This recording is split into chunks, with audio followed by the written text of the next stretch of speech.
सदाभाऊ खोतांना माढ्यातील शेतकऱ्यांनी इंगा दाखवलेला आहे। पाहणी करायला आलेल्या सदाभाऊंचा संतापलेल्या शेतकऱ्यांशी सामना झाला।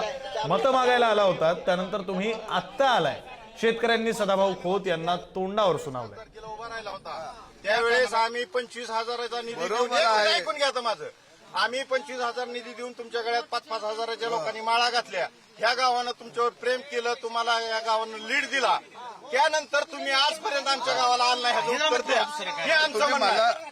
असं आमचं ही म्हणणं आहे, बाकी आमचं काही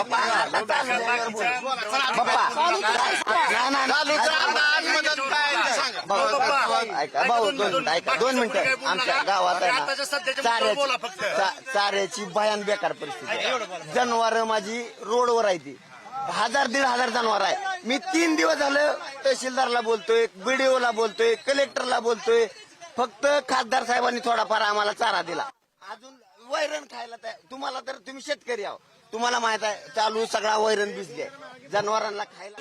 मला आपल्या माध्यमातून सगळ्या अतिवृष्टी मध्ये सापडलेल्या, संकटात सापडलेल्या सगळ्या शेतकऱ्याला आवाहन करायचं आहे की निश्चितपणानं सरकार आपल्या बरोबर आहे। निश्चितपणानं सगळ्यांनी मिळून आपण हा संकटाचा सामना करूया आणि अशा काळामध्ये शेतकऱ्याला दिलासा देणं अत्यंत महत्त्वाचं आहे।